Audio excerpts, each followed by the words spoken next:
Hello, everyone, and welcome to Ohio EPA's 2022 Virtual Compliance Assistance Conference. My name is Josh Coe, and I'm with the Division of Air Pollution Control here at Ohio EPA, and we'll be moderating the tool that is built for you, an introduction to eBiz Air Services session. Ohio EPA's 2022 Virtual Compliance Assistance Conference has 24 sessions over 2 weeks. Today, this is the second of 3 sessions focusing on air pollution control. Registration information and a conference agenda are located on the Ohio EPA's conference webpage. We hope you can join us for additional conference sessions. Please remember, it is never too late to sign up for the next conference session, and all sessions are being recorded for you to view later. Before we get started, we'd like to point your attention to one of today's environmental fun facts. On this slide, we are highlighting a new hazardous air pollutant added to the list. This past January, US EPA added 1-bromopropane to the hazardous air pollutant HAP list. 1-bromopropane is the first new HAP added in more than 30 years and is used in electronics and metal cleaning, surface coating, and dry cleaning. This change will impact air permitting and modeling requirements. To learn more, scan the QR code on the slide to get more information about this new addition to the HAP list. And with that, I'd like to turn it over to our presenter, Brandon Schwendeman in our Division of Air Pollution Control. Brandon started his career as an environmental specialist at Ohio EPA's Mobile Source section. In 2016, he transitioned over to the Division of Air Control's Compliance and Enforcement section, working as an enforcement coordinator. In 2019, he moved over to the Business Operations Support section and became the systems administrator for the eBusiness Center that includes the Air Services database as well as the internal STARS-2 systems. Earlier this month, Brandon accepted the position as environmental manager of the Business Operations Support section. Go ahead, Brandon.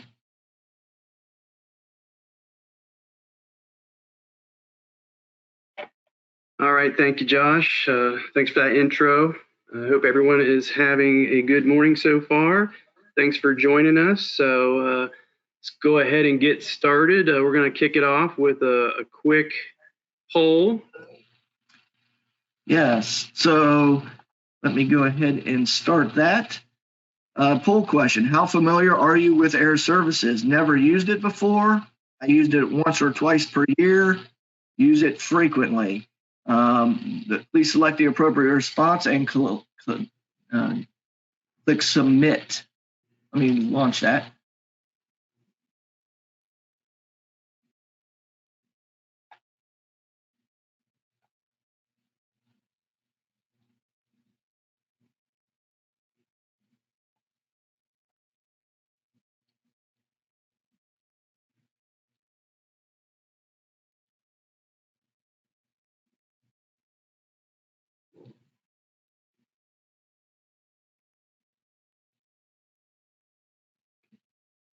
Looks like about 80% have responded so far.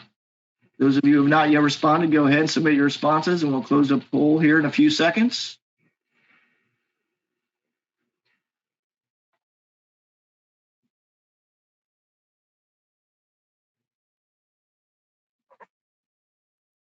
All right, we have just close to 90% here who have submitted, so let me go ahead and close the poll. And share. It looks like about 36% never used it before here. So good information. Yeah, looks like there's a lot. Brandon, and we'll let you continue on. All right, thanks, Josh.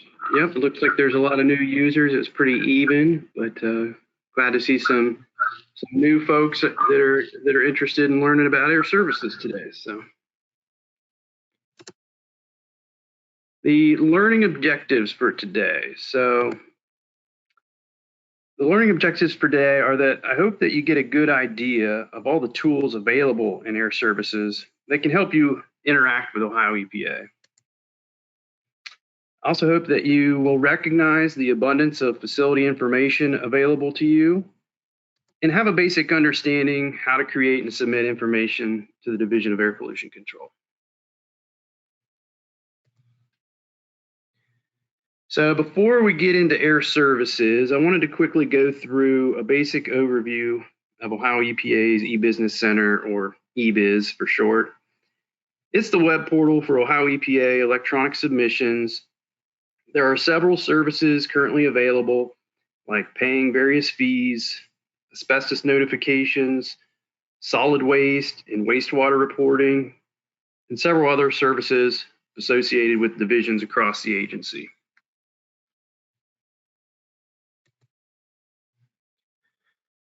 So who is actually required to use air services? These would be the major air sources, your Title V and your synthetic minor Title V facilities. Air service is actually optional for non-Title V facilities. If you're here today representing a non-Title V facility, I hope you'll see all the benefits to having an air services account to track and maintain your facility's compliance.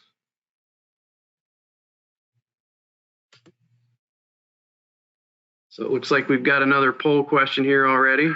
Yep, just getting ready to start launch the second poll here.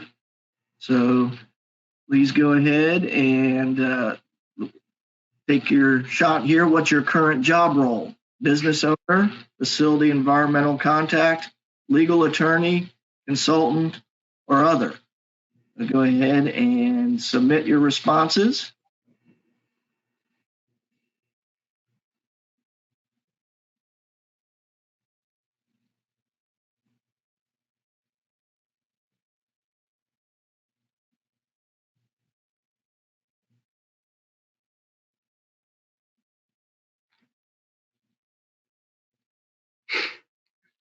About 75% so far that have completed it. So take a few more moments to respond.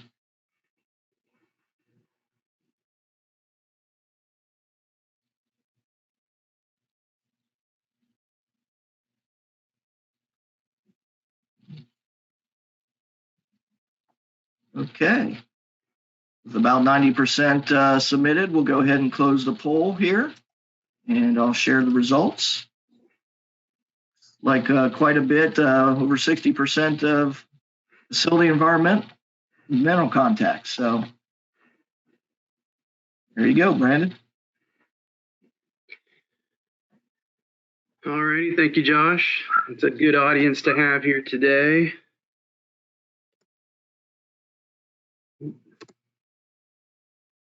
All right, becoming an air services user. So in order to even use the eBusiness Center now, you'll first need to create an OHID account. So this additional OHID account requirement took effect back in November of 2020 when the eBusiness Center was integrated into the Innovate Ohio platform. So it did make it a little bit more complicated to get additional access to your facility and air services. It adds another layer of login information and account setup. But once you get through that initial hurdle, once you get into the eBusiness Center, it's it's just like it used to be, and it's a lot easier to navigate once you get past that initial extra login step. So for the OHID, it's one account per person, one PIN per person. There's no PIN sharing. And the responsible official signatory authority, if you're brand new to Air Services eBiz, once you get your OHID account, they're going to be the ones that initially request access to the facility.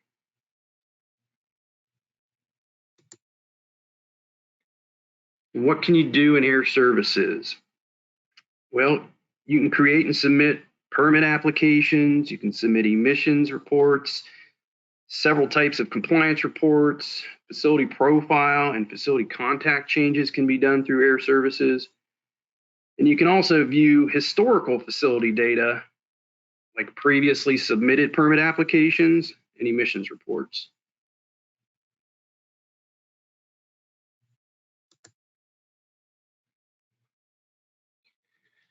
So if no one at your company currently has the CSMA role, that's the responsible official role, you'll need to request that from DAPC, the Division of Air Pollution Control, via Air Services. So, and DAPC does not give users the prepare reviewer role. So if there's somebody that's already a responsible official at your facility and you come on as an environmental safety manager, you need to request that prepare reviewer role from the person that's already considered the responsible official for your company. Only the CSMA role can submit information via Air Services without providing a signed attestation document. So a prepare reviewer role, they can submit if they have an activated PIN, as long as they include that signed attestation document from the responsible official. Consultants should never submit anything in Air Services, even if they have a signed attestation document. And individuals can be added and removed from a facility as many times as you'd like. The CSMA roles, if there's more than one, will receive an email confirmation each time someone is added or removed from a facility in Air Services.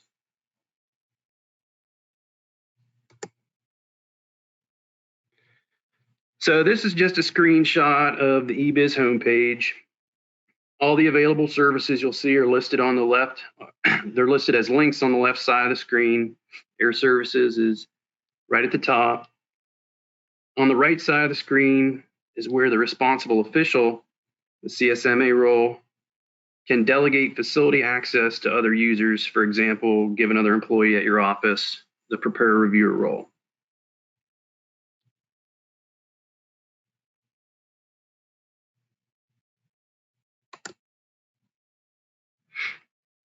So I just thought I would throw this slide in here, PIN management slide, because I find it useful to be able to take a look.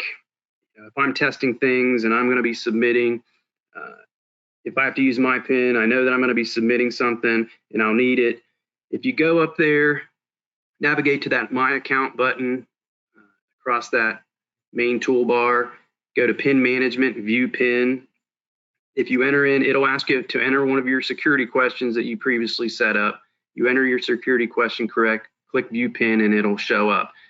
And a lot of you that already use Air Services already know that that PIN is just automatically auto-populated when you set up your account. It's just a bunch of gibberish that most people would not ever remember. So it's really good to come up here just to be able to view your PIN when you know you're getting in here to get ready to do some work.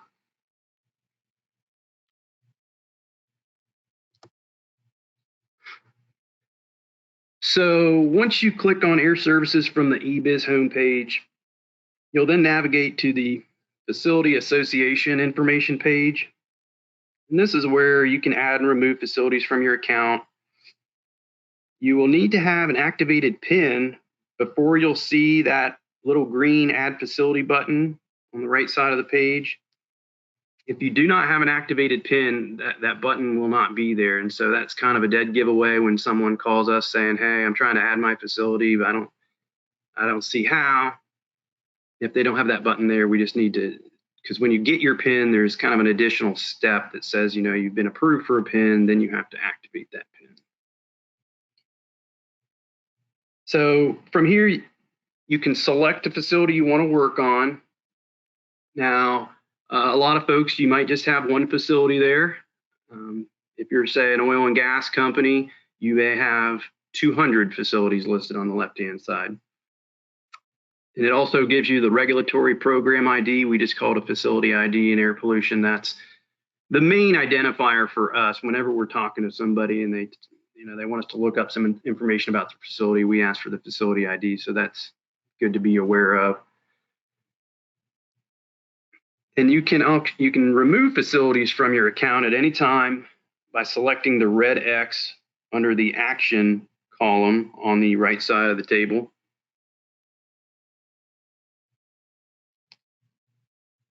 So to choose the facility you want to work on, you just click on the facility name on the left side. It's a little hyperlink. So once you've chosen which facility you want to work on, it brings you to this facility dashboard page, is what I like to call it. It's got a ton of information on it.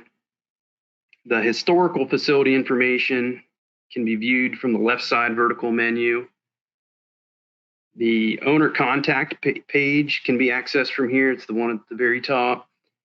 It's very important that you keep your facility contact information up to date. We use this information to mail important correspondence to your facility based on contact type. So if someone's listed as the billing contact, that is where we will send the invoice to their attention, to whatever address they have listed there. And the primary contact is where we send all kinds of reminder letters and notices, and permit application or permit, the actual permits get mailed to the primary contact. So it's really good to keep that table up to date. So this dashboard will display any tasks that are still in progress. When they're created, any tasks that are still in progress, when they were created, and by what user. This example here shows multiple tasks that have been created and are sitting in the in progress task table. There's also that help button in the top right. It's kind of forgotten sometimes. It's useful. It's not going to give you all the answers, but especially if you're new to air services, it helps you navigate through all the different pages and gives you a general idea of the functionality of all the different sections.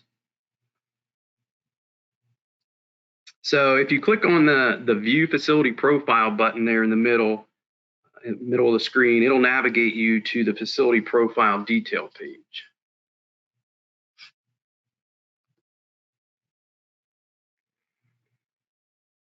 So on this Facility Profile Detail page, it just provides a little more detailed information about the facility.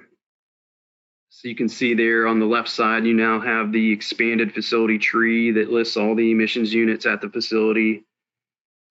And on the very far left side menu, you have emission units, control equipment, and egress points.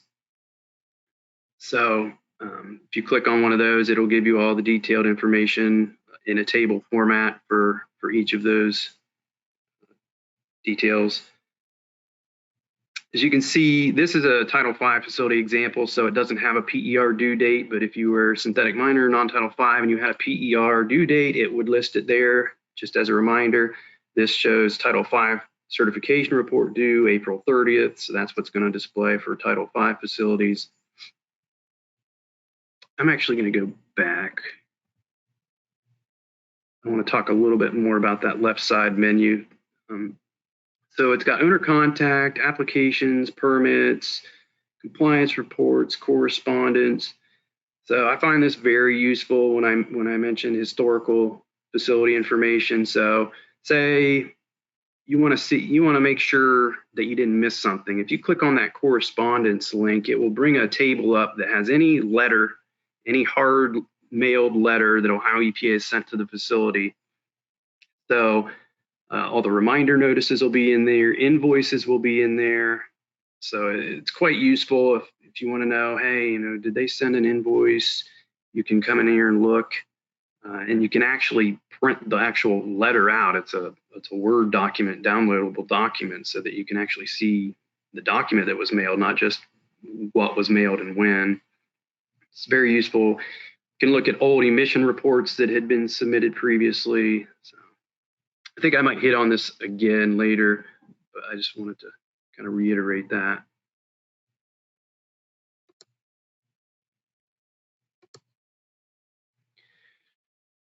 So creating a new task. To create a new task, you can select an option from the New Tasks section at the bottom of the screen.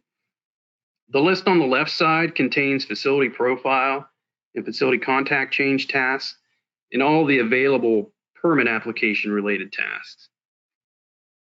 The list on the right side, I should say permit actions, permit applications. The list on the right side contains the various emissions reports and compliance reporting tasks. And it's good practice not to leave tasks in progress for an extended period of time. And by that, I mean several months or years. it's not that uncommon where we come across somebody that's called in that's having some trouble, and we notice that there's a task from 2014 that's been sitting in there, and it can, for lack of a better word, kind of become corrupted and causes trouble either deleting that task or submitting another task with the same task type. So it's really good to keep that cleaned up. If you see something in there that's super old that was created by your predecessor, it's probably a good idea just to delete it, because they will sit there until they're either submitted or deleted.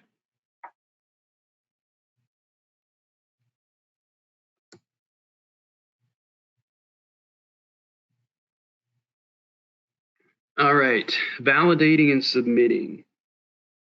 So when you're satisfied with what you want to submit, there's a validation button at the bottom of each task page. If you're doing a compliance report and you enter in the compliance report information attached to any calculations or anything, at the very bottom below all those sections is where you'll see the validation button and the submit button.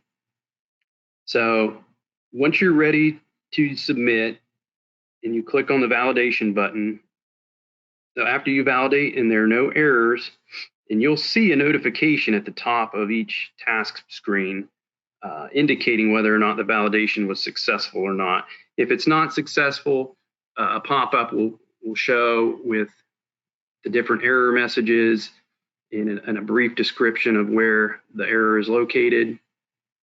This might be a good time to mention, if you're new to Air Services, you must have pop-ups allowed, because there's quite a few little pop-ups. So if you don't have pop-ups, you're just going to see some blank screens when you start clicking on things. So make sure your pop-up blocker is allowed. So after validating, you'll see the submit button. So once you validate and it's successful, if you scroll back down to the bottom of each page, you'll see a submit button has now appeared. So after you click submit, you'll then be prompted by a couple of confirmation screens verifying that you are authorized to submit the report. This is what you should see if you have the Certified Submit Manage Access role. If you are a Prepare Reviewer, you will see a little bit different pop-up warnings that indicate that you are not recognized as being able to submit without a signed attestation document included with the submittal. And then once you actually submit, you should see the pop-up that says Submit Task Completed Successfully. And after you've done that, if everything's working as it should, you could navigate back to that left side menu. Say you just submitted a compliance report. You go back to that left side menu and look under Compliance Reports link. It will show, quarterly deviation reports submitted September 26, 2022. So you can see instantly, and then you'll also get an email that it was submitted successfully. And we do have occasional times where there's some miscommunication between some databases, so it does get submitted successfully, but it doesn't show up right away on the left side menu. If you come across that, feel free to give us a call, and we can double check on our end to make sure that it was submitted. But for the most part, you should be able to see it pretty much immediately on that left side menu, what you've just submitted.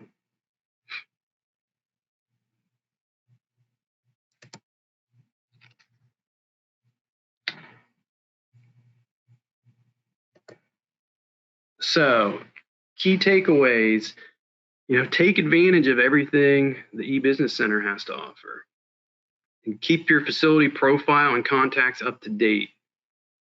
Ohio EPA is here to help. We have people dedicated to customer service for air service issues. So reach out to us with questions. So wanted to throw this in here, some specific help numbers. If you have just general eBusiness Center question, or your PIN's not working for some reason, feel free to reach out to our eBusiness Center help desk. Excuse me. For general air services questions, if you have questions about accessing your facility for the first time, or if you're a CSMA role and you have questions about delegating to new users, Linda Lozich here in our office, here in central office, in our section, she's a really good point of reference for those types of questions. Any sort of fee questions or invoice questions, when did we get our invoice? How much is it going to cost? Linda is really good with answering those types of questions. Safa El-Arabi here also in our central office group. Any general air services questions? She's really good with emissions reports specifically. So if you have any specific emissions reporting questions, Safa is a really good point of contact for that. And she can also help with facility access and things like that.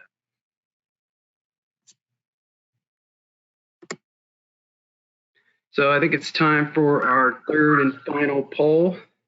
Yeah, thanks, Brandon. Let me go ahead and launch that. And final poll question, if you had to scrap all social media except one, which would you keep? Now, options are Facebook, Twitter, Instagram, LinkedIn, Insta what? What's a tweeter? None of them. Go ahead and submit your responses.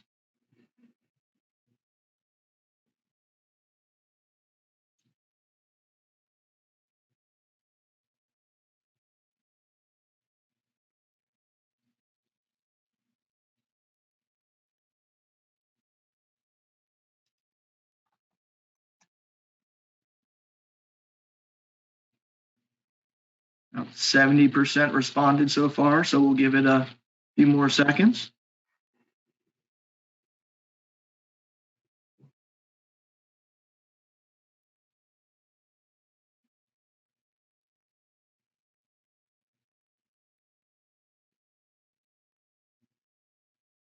Okay, we'll go ahead and close out the poll.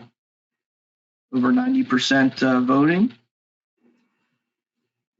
And we'll share.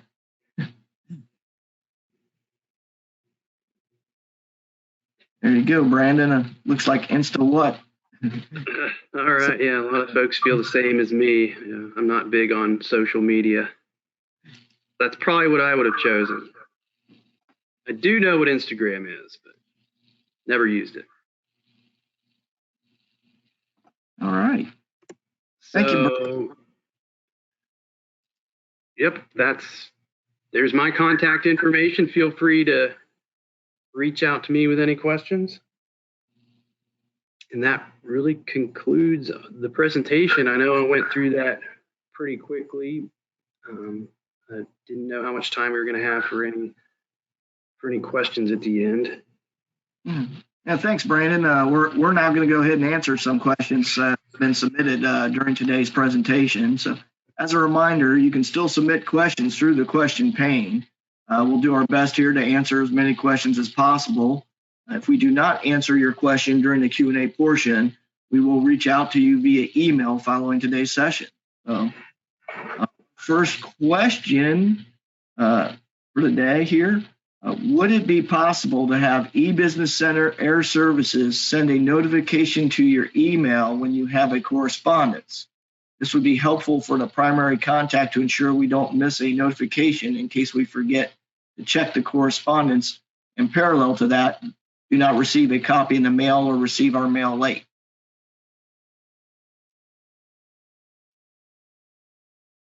All right, so I guess I can probably take that one. Currently, our system is not set up to do that intricate of notification process. We are working on a refactoring project for our STARS 2 Air Services database, where we are making quite a few enhancements. That one there would be quite a bit of work, so I don't really have any promises on that. We can definitely take that into consideration, but at this time, that is not something that's doable. Okay. I got another one for you, Brandon. Do you have an instructions page for how to register a new submitter for our site, we try to have 2 people with submission permissions, vacation, medical leave, etc. Do we have to have a delegation of authority document maintained through eBiz or just on file on site? I don't think there's any requirements to have anything on site. So, it's all tracked in the eBusiness Center. So if you click on that view edit under delegations on the eBusiness Center homepage, let me see if I can go back. It's working. Once you click on that, it'll bring up the facility, and then it will show you who all has access to the facility, what their role is, who delegated them that role. So that'll track, all that information, and that's where you can remove somebody. If someone has left your company, you can just easily log in and go to that view edit under delegation and remove them from the facility. And that's where there's a little add button where you add a new user, and once you hit add, it pulls up another screen where you can search by the user's eBusiness account, their name. Those are the 2 big. There's a couple other options you can search by, but I would recommend just searching by the account name if you have it. That way it only pulls up one person. Was there another part of that question? I think the big part was the instructions page. And okay, so the instruction, we do have a guidance document, kind of an unofficial guidance document that we put together that if you give your email in the chat or something, we can definitely reach out to you and send you that help document that can walk you through that process. Great. Another question that might be more of a statement and for us to take forward, but I'll read it off for you. It said, can each environmental media please have an attestation option similar to what AIR has? Well, that's a really good question. I'm not that familiar with some of the other divisions and their user interfaces like SWIMs and eDrums and things like that. In my new role here, I will get to know those divisions and their operations and their software and systems a little bit better. So we will take that into consideration. We'll pass that along to some of the other divisions. So thanks for the feedback. Right. All right. Another question, is there any way to tell when a payment is received by Ohio EPA and or if there is an outstanding balance for a facility or profile?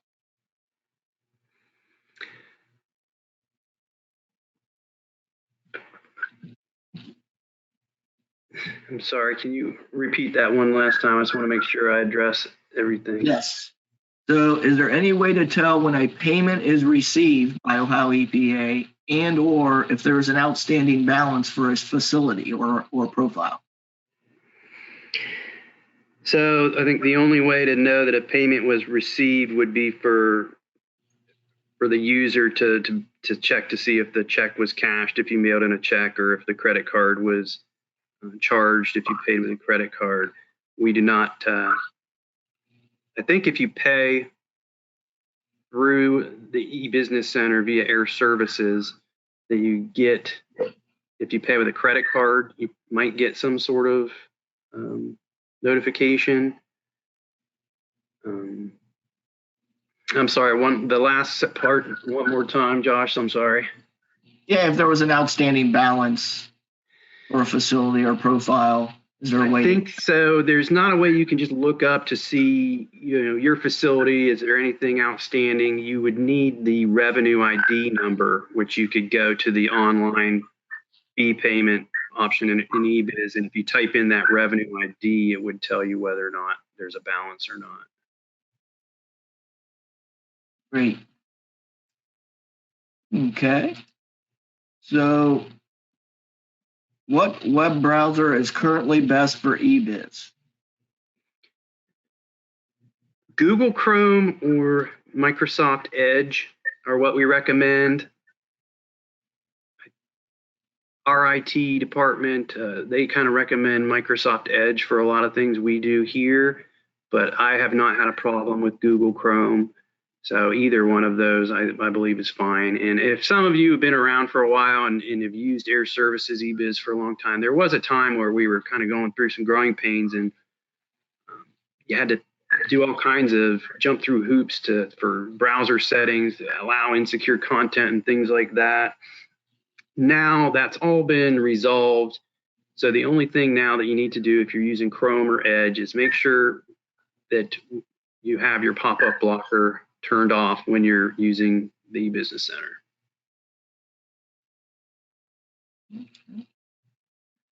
I have another question here. If a permitted facility has not been using eBiz, will its DAPC data have been already loaded into the online system? Yes.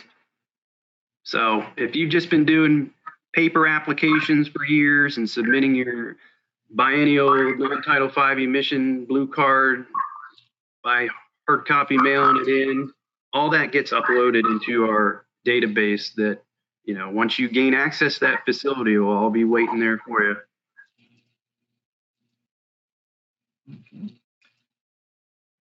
Okay. Is there a test facility or one way we could work through the system for practice only? No, short answer is no.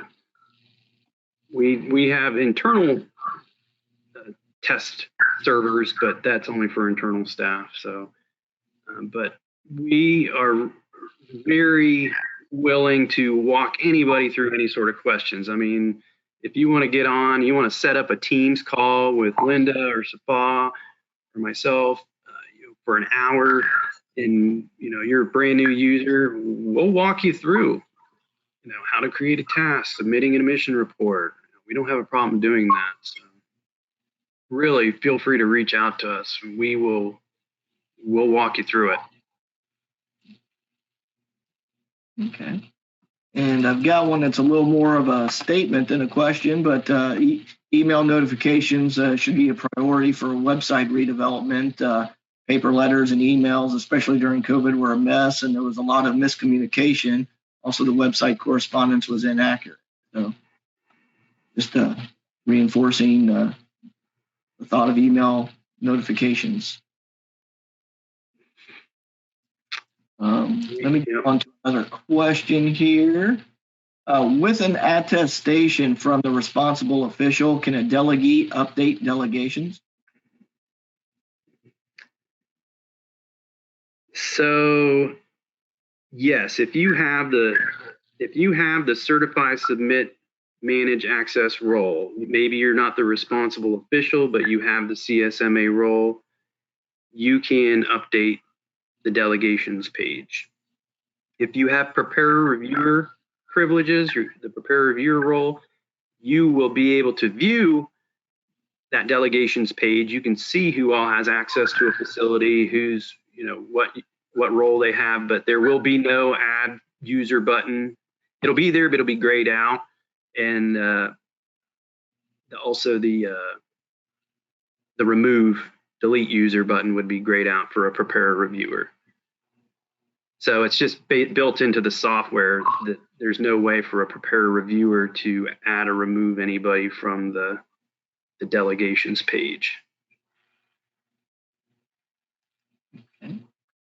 I have another question that came in. I recently moved an emission source, a SAW, from one property to another that I manage. Is there a training I could watch on how to move that over in eBiz? I'm sorry, could you repeat that one? Yeah, I recently moved an emission source, a SAW, from one property to another that I manage. Is there a training I can watch on how to move that over in eBiz? That's a good question. I'm not sure what all's out there at this time as far as updating facility profile. We might have to get back to you with, if you leave your email or something, somebody can get back to you to see if we can forward you some sort of training material if we have it for updating facility tree information, emission unit information.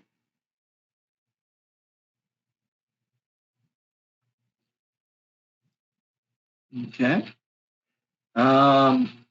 There was a question about confirmation of fee payments that would be useful moving forward. I do see another comment from someone who mentioned that when they do pay through eBiz, they receive an email from that central payment portal. A lot of times cboss.com. So I do believe with that, as long as the payment was made through online, through the eBiz services, that there is typically a response that comes via email confirmation that it was completed. So maybe I wasn't sure exactly how we were going to do this, to be honest with you. If is Linda, can Linda chime in on this? Okay, this was an invoice question. A receipt for payment online. Okay. When you go online, go into the CBOSS system, there is a box you can check and a receipt will be emailed to you right after you make the payment. Payments are posted at midnight that day, but your receipt will be sent to you right after you finish keying in all your account information, that type of thing. So, but you have to check that box. Thanks, Linda. Mm-hmm. Okay, thanks. And looks like there was another question. Only the primary contact is able to make changes in the owner contact data. Can I add 2 email addresses for the billing contact? So anybody with access to the facility can actually update the contact page. You don't need to be a primary contact or even have the CSMA role. A preparer reviewer can update that table. In a preparer reviewer, there's actually a couple of things that a preparer reviewer can submit without an attestation document. In the contact table, contact change is actually one of those. So a preparer reviewer can go in, update the table, submit that facility contact change task without getting the RO to sign off on it. And I do not think you can put 2 emails in there. I'd have to double check on that, but I'm pretty positive you can only put 1 email. Yes, I think you're correct there. Okay. I did get another question. What if you pay with a check? I'm assuming they mean about getting a response, a confirmation that it was paid for. Linda, would you like to speak to that? Sure, no problem. We do not do confirmation. If you paid with a check, there's a couple things you can do. One is check with your bank to see that it has gone through with us. Make sure that the bank has received it and stamped it on the back. Other than that, we really don't have a way of letting you know that it has been paid. Sometimes I get phone calls or emails wanting a confirmation, and I can easily check, but it does take at least a week by the time the check is sent to us, whether you send it to Columbus or whether you send it to our Cleveland lockbox. And then it takes a week to go through to get actually posted to that particular invoice.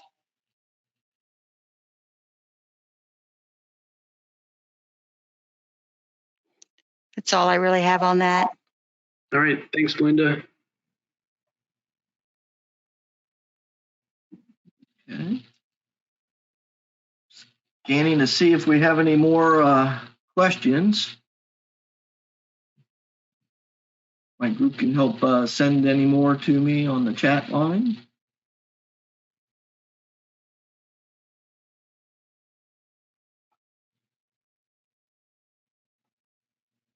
Okay.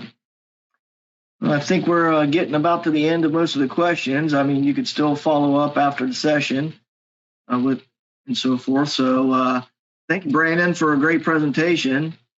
And thanks everyone for attending this 2022 Virtual Compliance Assistance Conference session.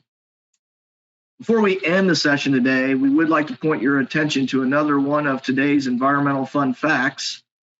Want to stay up to date on Ohio EPA news and info? Then subscribe to updates in the Customer Support Center.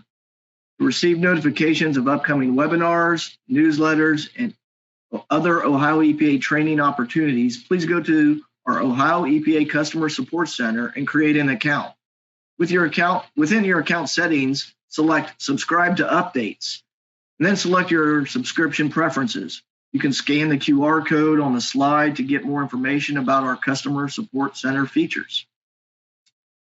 And lastly, Ohio EPA hosts a series of webinars throughout the year on a variety of environmental topics.